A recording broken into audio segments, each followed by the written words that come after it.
हेडलाईनचे प्रस्तुत करता घरकुल मसाले, दे रोजच्या जेवणाला मायेची चव घरकुल मसाले।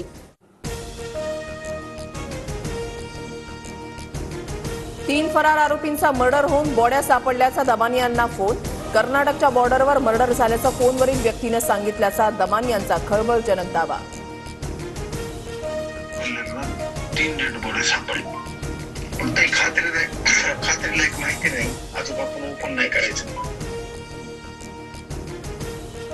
दमानिया यांनी संतोष देशमुखांच्या कुटुंबाला ऑडिओ क्लिप ऐकवली, तर न्याय मिळेपर्यंत आम्हाला साथ द्या, देशमुख कुटुंबियांचं आवाहन।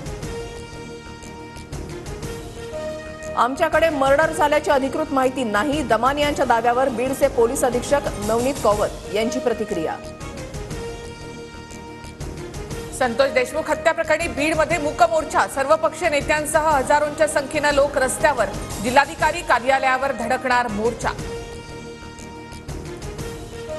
वाल्मिक कराडला धनंजय मुंडेच वाचवत आहेत, सुरेश धस यांचा आरोप। तर वाल्मिक सरेंडर हो, माझं वाटोळं होतंय असं का सांगितलं नाही, धस यांचा धनंजय मुंडेंना सवाल। तपासामध्ये अडचणी येतील अशी वक्तव्य करू नयेत, मनात शंका असल्यास आमच्याकडे मांडाव्यात, मंत्री बावनकुळेंच्या सूचना, सुरेश धस यांच्याशी चर्चा करणार।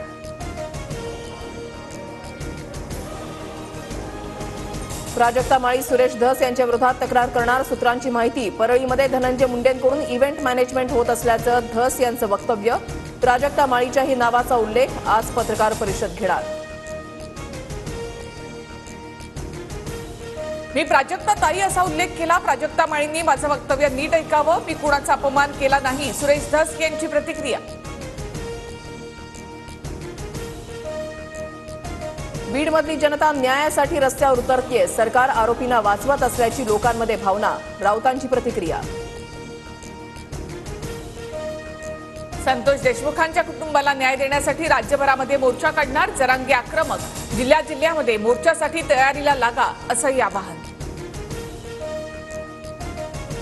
भाजपा प्रदेशाध्यक्षपदी रवींद्र चव्हाणांचं नाव जवळपास निश्चित, सूत्रांची माहिती। शहा नड्डांच्या उपस्थितीमध्ये चव्हाणांच्या नावाची घोषणा होणार असल्याची माहिती।